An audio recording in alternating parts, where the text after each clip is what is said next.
everyone. It's John, your Indian Cine-MANIAC, with another 10ish-minute review. Hey, we're going old school on this one. This was recommended. I want to make sure I give him credit.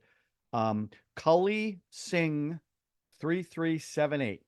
Cully Singh 3378. He's been on me to watch a Sunny Deol film, and he gave me a bunch of them. And so the one I'm going to review today is Ghayal from 1990. It's directed by Rajkumar Santoshi, who also wrote it. He directed Khakee too, which I recently saw. It stars Sunny Deol, who first time I've seen in Animal.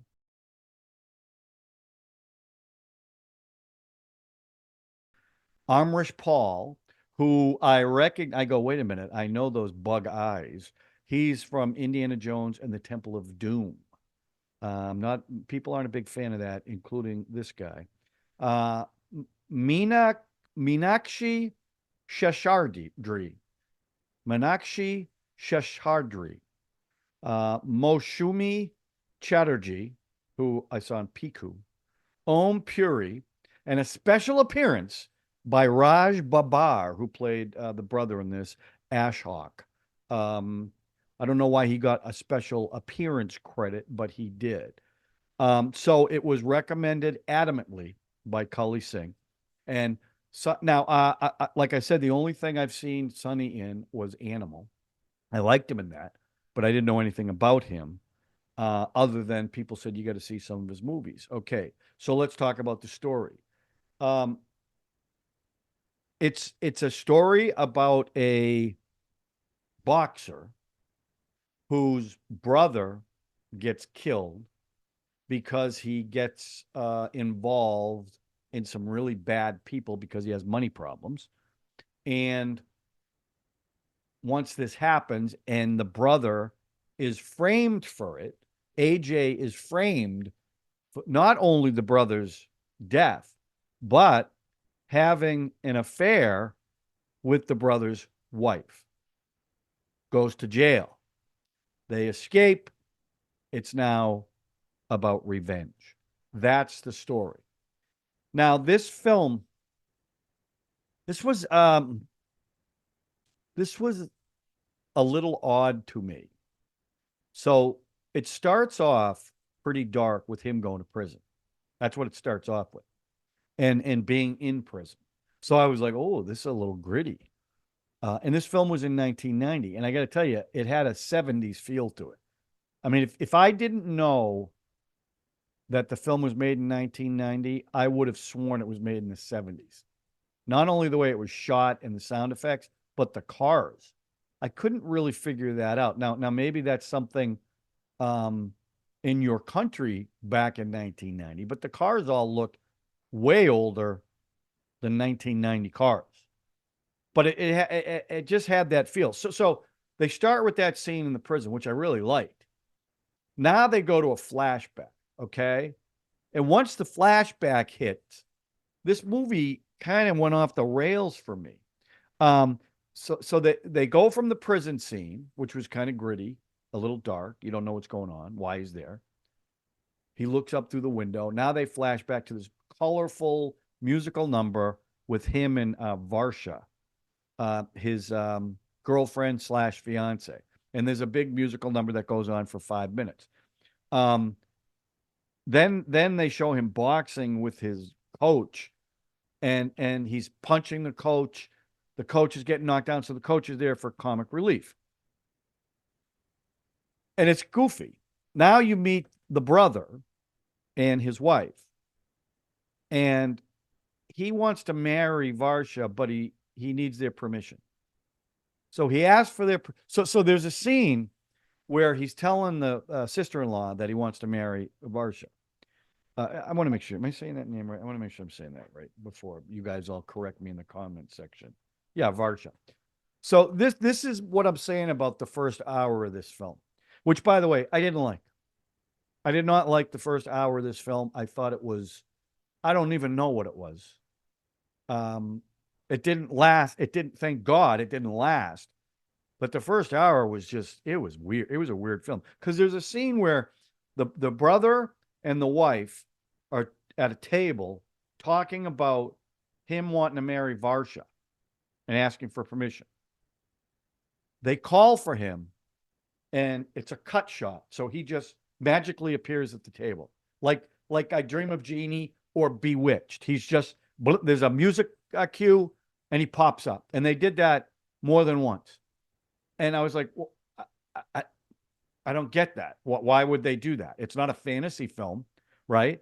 So I didn't understand it. And then they go into this song once they decide they're going to get married. And it was kind of cute. You know, they're driving around in this old car with balloons all over it. And it's another 5-minute song. And they're at the beach. But it was kind of goofy. And even their interaction during the dance scenes was kind of goofy.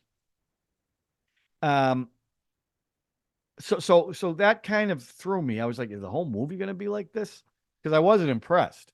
Even with Sunny Deol, who, you know, I was impressed on the first scene, and then all of a sudden it was like, well, what's going on here? It's a completely different movie. But you know, he's got to do a fight, and you meet the bad guy, Balwant Rai, who now I do have a question and answer in the comment section, and I don't know if it's the subtitles, but they use the term bigwig a lot in this movie to describe this guy. Is that literally what they're saying in Indian, or is that strictly the subtitles saying that? Because I found that word kind of strange within that. Um, so now, so he goes to this fight, and he gets a call from the brother that I got to tell you something. I got to tell you something. Then it gets disconnected. So he's going to try to, now he comes back to try to find the brother. And this is the part, again, this is the kind of, it was kind of strange. He comes to this bar that is a nautical themed bar with a big boat. And the guy who runs it, who's a flunky for the bad guy, his name was Captain Decca. And as soon as I saw him, I was like, geez, you know who that looks like? I don't even know if you guys are familiar with Pee Wee Herman. Okay. Help. That's Pee Wee Herman. But he had an off Broadway show, the Pee Wee Herman show. That's how it started. And in that show, there was a character named Captain Carl. And when you look at these two guys side by side, they look like the same character. And I was laughing when I saw this guy, even though he's a real bad guy. Take a look. You can tell me what you think if I'm crazy or not. And there's a huge fight in that bar with him and Captain Decca and AJ, because he's trying to find his brother. So then they cut to the bad guy, and this is right out of Phantom of the Opera. You know, this actor, and I know he's been in a lot of Indian films. I've only seen him in the Indiana Jones films, but he does this thing with his eyes, and he's at the piano, because that's what evil men do. They play the piano all wide-eyed. They just wanted to show you how evil he was. So he was pure evil. So now it comes. So that happens, right? And again, it just seemed, I don't know, like I was expecting one thing after that opening, and then it went to this, whatever it was. And I'm like, oh God, I don't know about this one. I was a little disappointed. I'm not going to lie, Cully Singh. But once he gets the brother back, and how he gets the brother back is awful. The guy says, the bad guy, if you want your brother back, he'll be at Central Park. So he goes to Central Park, and a truck's trying to run him down. He manages to get out of the way. Well, all of a sudden, in the back of the truck, a body is thrown out the back, and it's his brother. And that scene is great, and Sunny Deol plays it great. And it's raining, and the street is barren, and he's screaming. Now he's been going to the police, and they're just not helping him. Well, it's because they're all corrupt, except for one guy. But they're all corrupt. They're all on Rye's payroll, so none of them are going to help him. In fact, his uncle frames him, and he gets blamed for the brother's death. They go to court, and the uncle lies about his relationship with his brother, with AJ's relationship with the brother, and says that AJ was sleeping with the brother's wife. Right? Big scandal, right? Lying through his teeth. In that courtroom scene, he's screaming, and his girlfriend is screaming, and the sister-in-law is like bawling her eyes out because she's being shamed. That's when this movie took off, and I loved the second part of this movie, because now he goes to jail. The sister-in-law kills herself because of the shame, but leaves him a note and says, you got to get revenge, basically is what she said. So now it's just building up that he's got to kill this guy. And him and some good convicts break out. And then the whole last part of the movie is him just going to kill these people. And that's when Sunny Deol, I thought, I really liked his performance in this. And I see what Cully was talking about. I didn't see it in the first part of this movie, but it was really intense. And the one thing about this film, everyone has really red eyes, including him. In fact, there's a scene after the funeral, and this is how we go from the flashback to present time. He's at the funeral. They let him out of jail to go to this funeral, and he looks directly at the camera. And his eyes are bloodshot, and tears in his eyes, and he's screaming. All of a sudden, it transitions to red flames. Right? Talk about subtle transition. Now you're in present time, and he's in jail, and that's the part of the movie that I loved. How do you keep this unstoppable force from killing everybody that did him wrong? With ultimately, he wants to kill Rye, who's the mastermind behind the whole thing. And they figure out ways to do it. But and again, this is one little critique about the second half of this movie. He figures out where they've got Rye in protective custody, the police, and he's got to go to a meeting. So they take him down a different route. But VJ knows what the route is, so they plan this big thing where they're going to ambush him, and they do it. And you see him in the car, the bad guy, and then he looks to his left, and there's VJ with a gun pointed right at him, right at him. So the whole movie has led up to this, and he's finally going to get his revenge. And instead it goes click, click, click. So it wasn't a misfire. He didn't load the gun. Pretty convenient plot point, don't you think? Yeah, me too. Having said that, now it's just a revenge story. And I loved it. And I thought he was really good in it. And then it ends. There's one good cop, D'Souza, who's an honest cop. And he's slowly starting to figure out that Rye's the bad guy, and VJ has been wrong, even though he's killing a lot of people. And he ends up, he's got Rye in a chokehold. VJ, he's just gonna choke him out, and D'Souza gets him to stop, and he starts, we've got him in custody now, so they start walking away. Well, Varsha comes over and hands VJ a gun. And then VJ just stands up with the red eyes, points a gun at Rye. Rye turns around, see what's going to happen. Boom, right through the head. And then D'Souza comes over. He hands him the gun, and it ends with everybody who witnessed it. And there was a lot of people at this. It was like a carnival. They start applauding. And then him and Varsha walk away, and that's how it ended. So, I'm going to give the story a 3. Because the first hour, I didn't like the film. I thought it was goofy and foolish. But once the brother got killed, once the dead body showed up, and Sunny's or VJ's response to that, that's when I thought the movie really took off, and I really enjoyed that part of it. Now I was into it. I was like, how is he going to do this? There was only 4 of them. And he was up against, huge numbers. In fact, that one scene in the boat bar I didn't even mention. Right after they escape from jail, they cut to the boat bar where this girl's doing a dance, and they're doing this, an Indian musical number, right? And I'm like, oh my God, another musical number. Okay, whatever. And about 2 minutes in, because they were all like 5 minutes. 2 minutes into it, all of a sudden a truck comes bombing through the restaurant through the wall. And then out comes VJ. And that's when they torch the place and kill Captain Decca. So that was a great scene too. So the story, I give a 3. The acting, look, if you wanted me to watch it for Sunny Deol, I'll say second half of the movie he was a 4.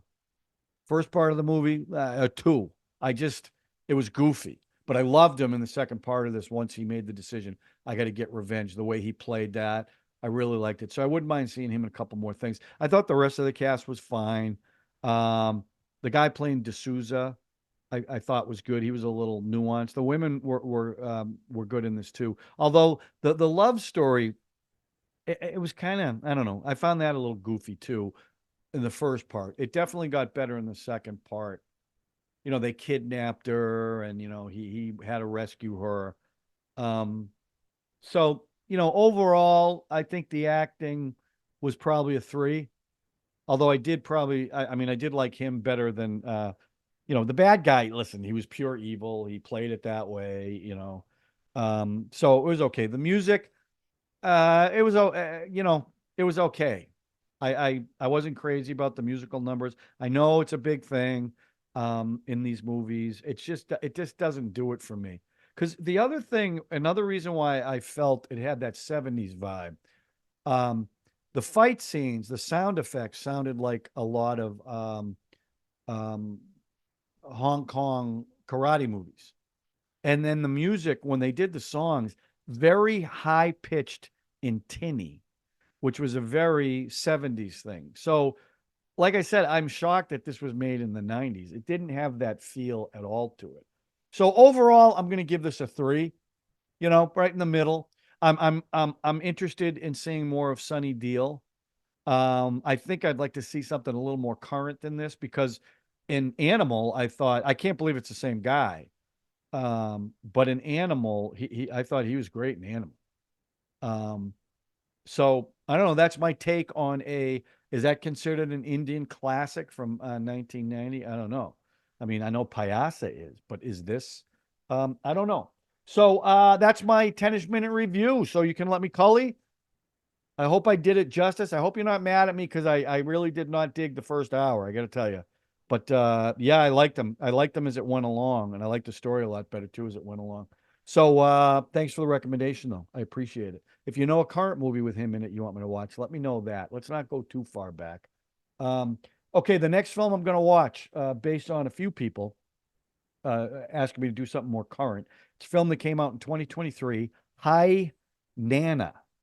And what little I know about it, I think it's about a guy who has to watch a young kid, and that's their story. I assume it's a rom-com. I'm not sure, a romantic comedy, but that's the next one I'm going to watch. So keep the recommendations coming. Keep the subscriptions coming. Keep the smashing of the like buttons coming. Keep the notifications coming. And you know what? Again, if people like Indian cinema or cinema in general, share it with them. Share it with them. Maybe they'll like it. I don't know. But I certainly appreciate you guys watching. It's a real pleasure to do these because of the back and forth that we have in the comment section. I just love that. Sometimes good, sometimes not so good. But hey, you know what? If you're not commenting, then you're not watching. So I want you to know how much I appreciate you guys watching. I really do. So thanks for watching this one, and we'll see you next time with another 10ish minute review.